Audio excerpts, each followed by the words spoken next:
everyone. Hi. My name is Kaylee George. I am a manager of arts education programs here at the Pittsburgh Cultural Trust. I use she, her pronouns. I am a tall white woman with short brown hair, and I'm wearing a pink blouse with short sleeve light gray blazer and dark blue pants. I am happy to welcome you to the Trust Arts Education Center. Thank you for joining us for Creative Conversations, where you get the inside scoop on the PNC in Pittsburgh series. I am pleased to introduce our presenter for today's Creative Conversations, Harper York, and, yes, of course, and our lovely guest, not the Steelers Super Bowl, champion, a different Chris Hoch, who plays Steve Healy, and Jade McLeod, who plays Joe. So, take it away. All right.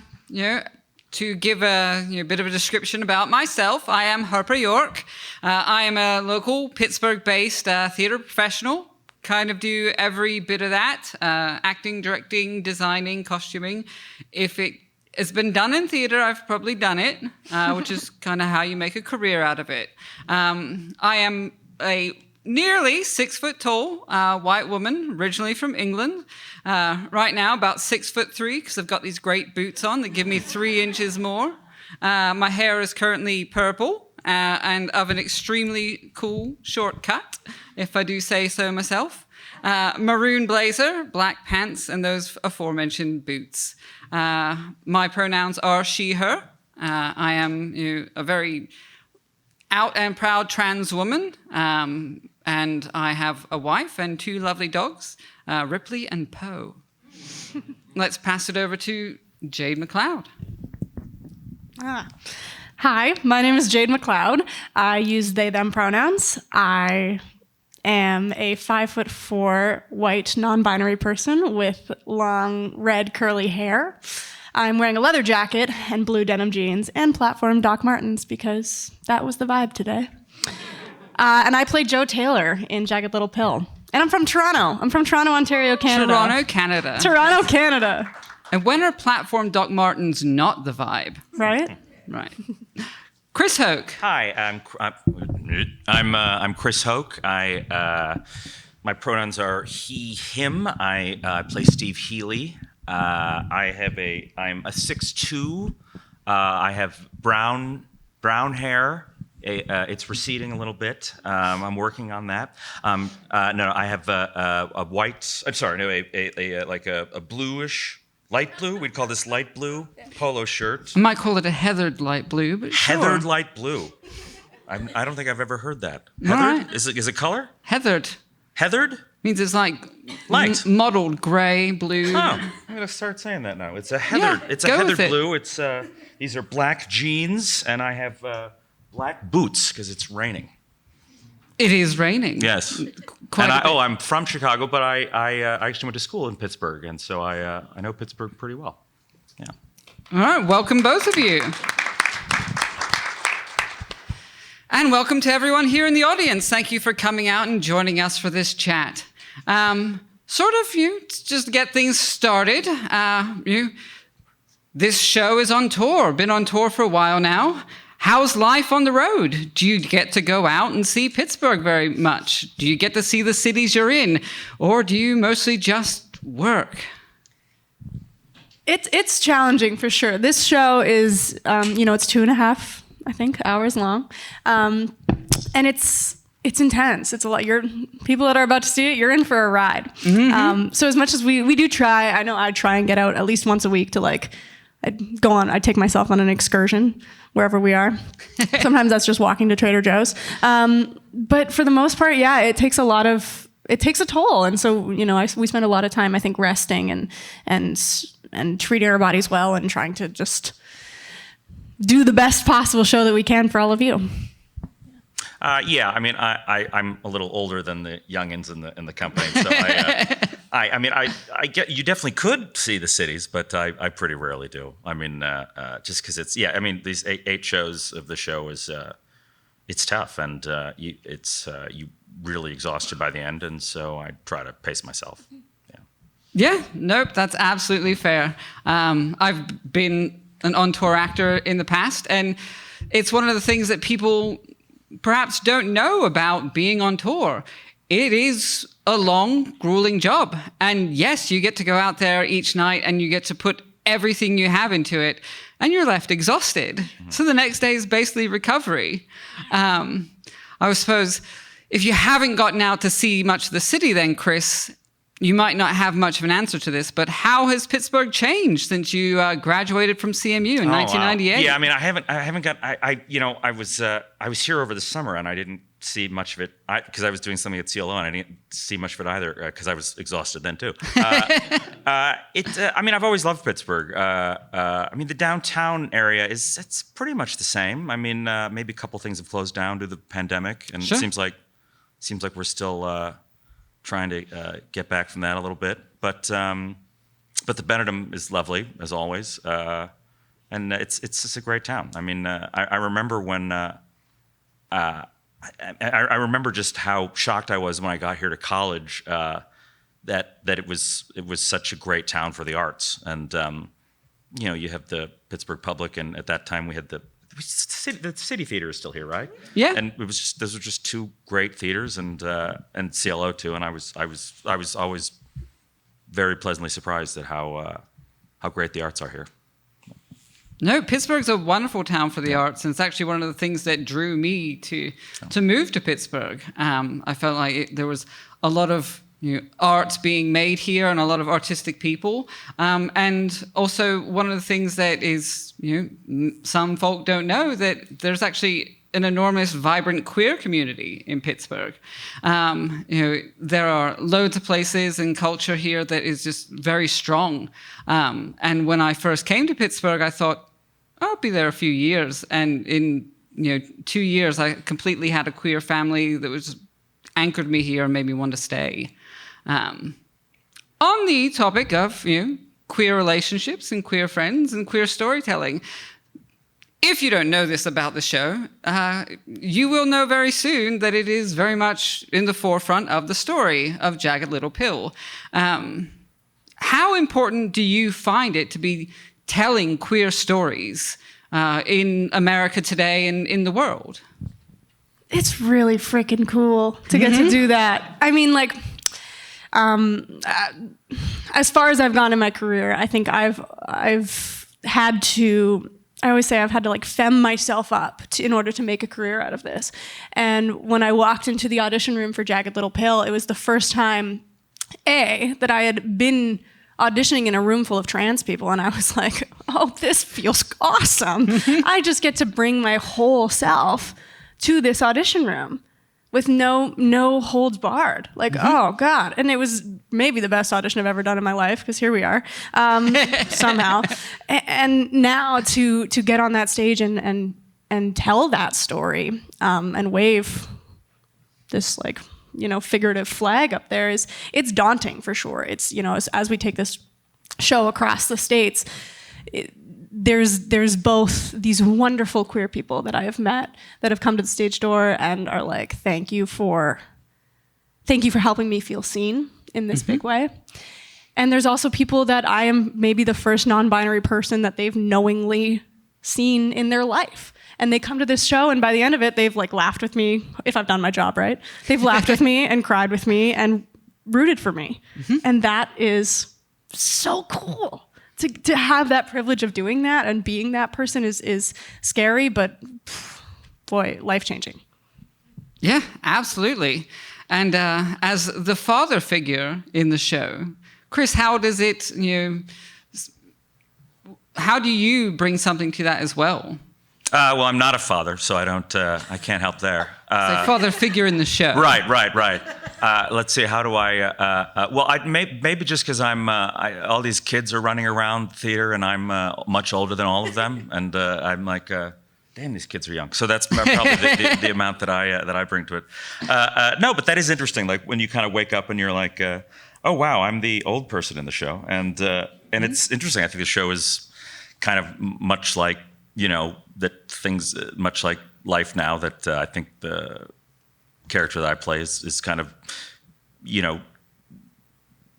trying to understand things changing very fast in the culture of the show, and I mean that's definitely, from someone my age, I mean, that's definitely, there's a lot of new things that I'm exposed to, and that's been part of the joy of being in a Jagged Little Pill too. I mean, that in my day, we, I think the extent of queer theater was, I mean, obviously Broadway's always been on the forefront of that, but I mean, in terms of transgender and non-binary stuff, I mean, we weren't, that really wasn't what we were exposed to at all, and so that's very interesting for me. Yeah. Yeah, I mean, it's very well put, and in a lot of ways, those stories are even still recent, and not a whole lot of them are out there. Roughly over the past 5 years, and in one of the ways, Jagged Little Pill, when it was first being done in Boston, was one of the first things that was putting that onto a stage. And now you've got things like Strange Loop, and coming to Broadway this year is Fat Ham, which if you've not had the opportunity to see it, I saw it twice last year. Absolute best thing I saw last year.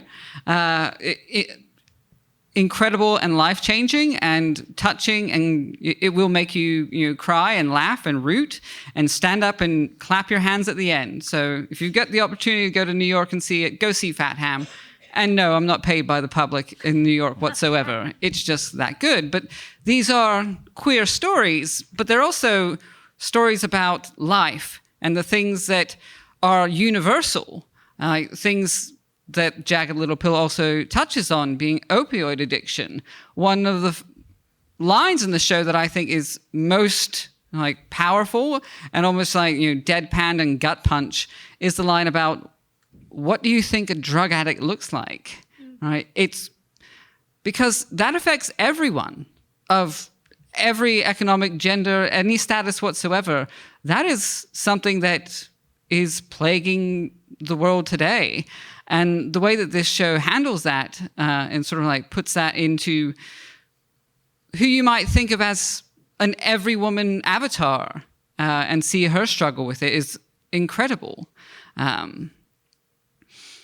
I did want to ask a question about the music in general, Alanis Morissette's Jagged Little Pill. Before the musical came out, Jade, did you listen to Alanis Morissette? I sure did. Wonderful. Love Alanis. Well, we're both from Canada, okay? Yes. So, it's part of the kinship. I'm younger, and, the album came out. Jesus. The album came out in 1995. Sure did. I was in, diapers then. I have no idea what you're talking about.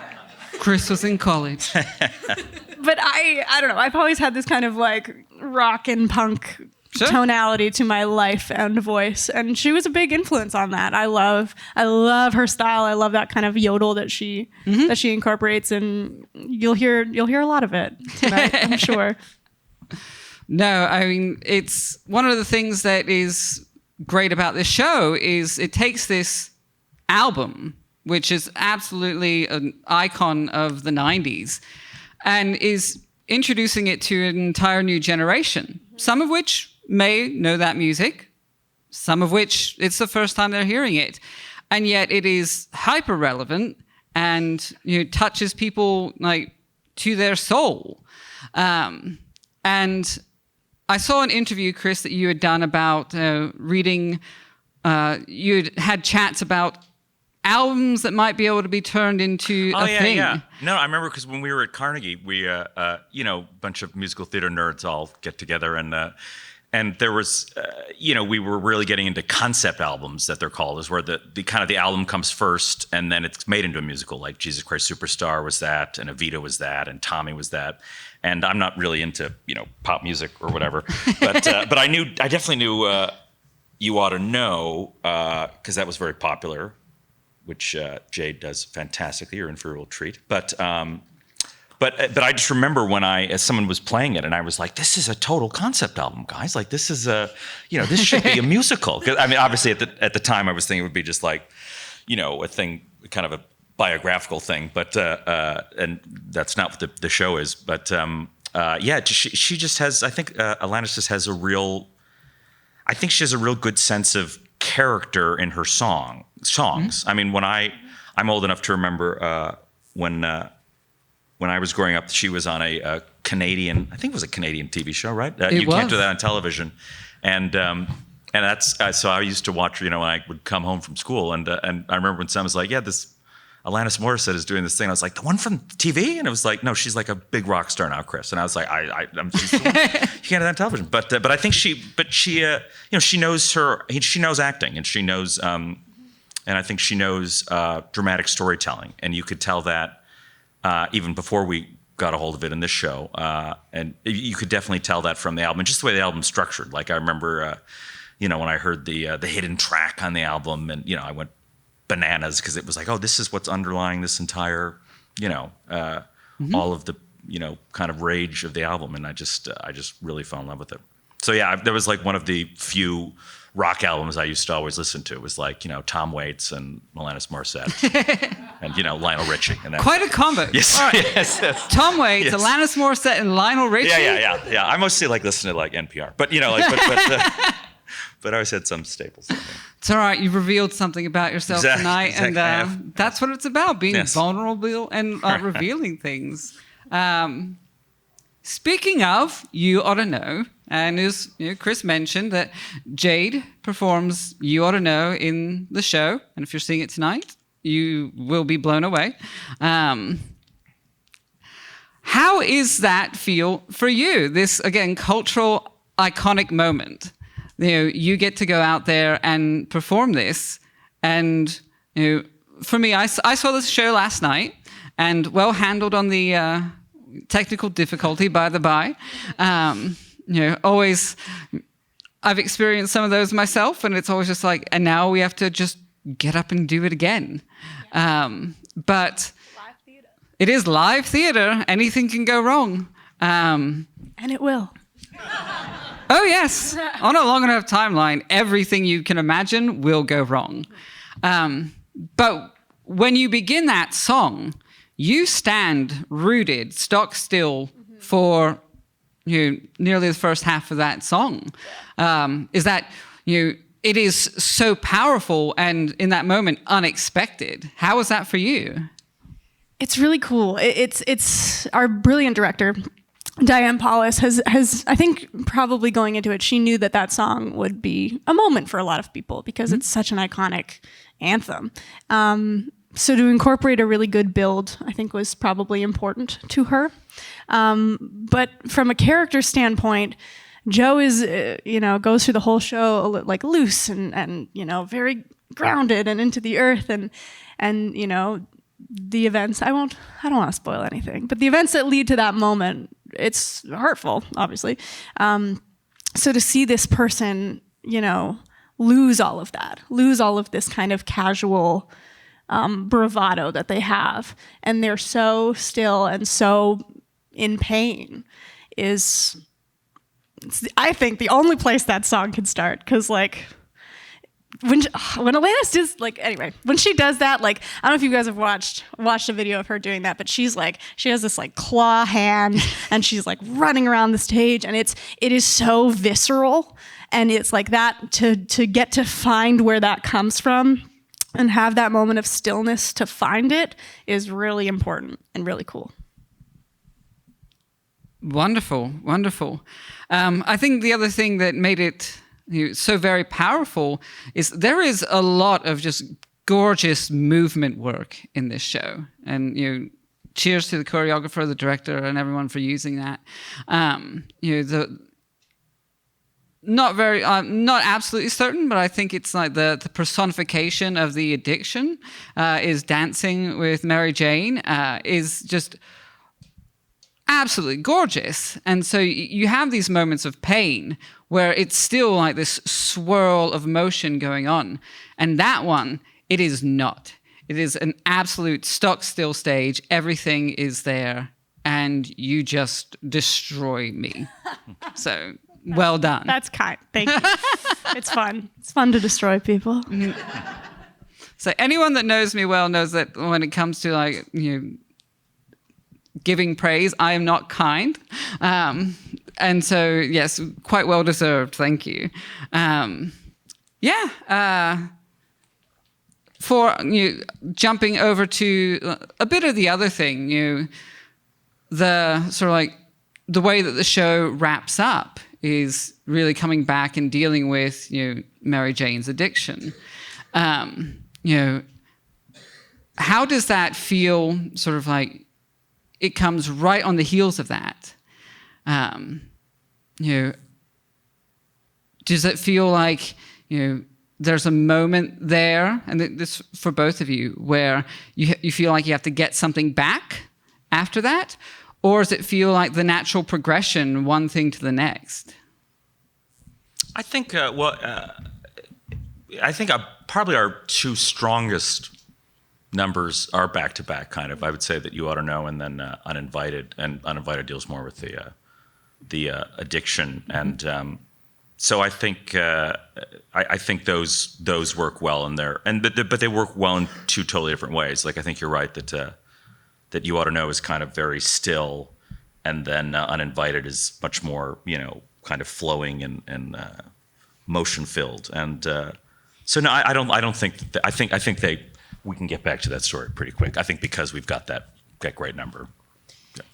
I have a kind of a joke that I made to Heidi the other day, where I told her, Heidi Blickenstaff plays MJ, who was our titular person. Anyway, and I joked to her that I'm giving her a really good pass so that she can slam it into the back of the neck.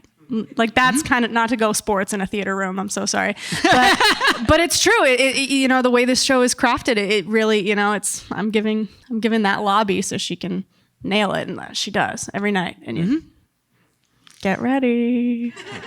No, absolutely. The reason I asked the question is I thought it was handled beautifully, that transition, that you have this moment where it's sort of like, well, where do we go?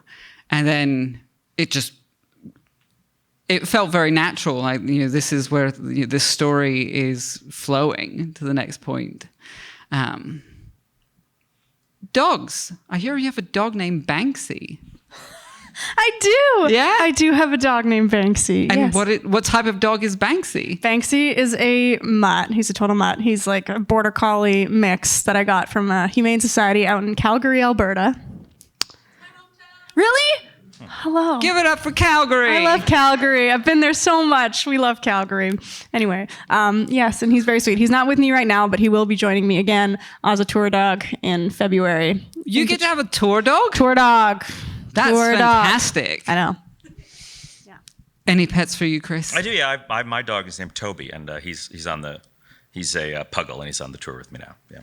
That's amazing. I never had a tour pet. That's I wish. Mm-hmm. You got it. So, as they have a show to do tonight, so we need to be wrapping things up. Do we have any time left? Yeah, you got like 2 minutes. 2 minutes. 2 minutes.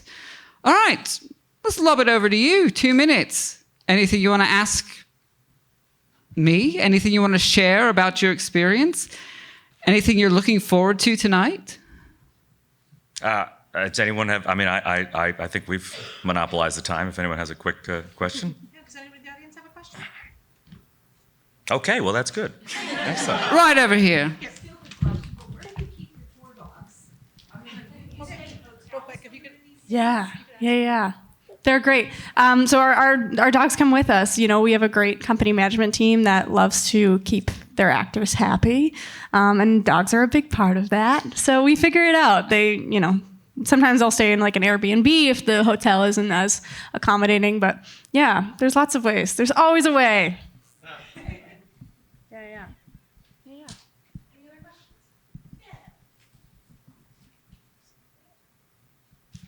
I was curious whether Alanis Morissette or her family have seen this show.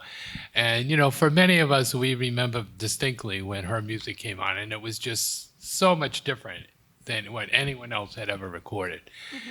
And, when you saw what she did after that, I sort of wonder whether, it was like cathartic in some way. And maybe now, say almost 30 years later, while the story rings true with, people struggling with, who they want to be and what's expected of them, but how it wraps back into, her life, her family, and, I could imagine with this music, you could write a lot of stories, like narratives, using these songs. Totally. On different issues. She did come to see the show. She came in LA to opening night, where we had another technical difficulty. That was fun. Anyway, She's in San Fran too, right? and she came back in San Fran with her family and her friends and saw the show and had some time with us and told us about where these songs live for her, and it was great. I mostly talked to her about the TV show. I did. She was I think she was About the green slime getting dumped. Yeah, on her. I was like, no, and she was like, you don't want to ask me anything about the music? I was like, no, I just wonder, like, what happened. I actually did. I was like, are you going to come back to the acting world? I mean, we could use you. And she was mentioning she may, but no, because she was really charming on that show, I recall. Yeah.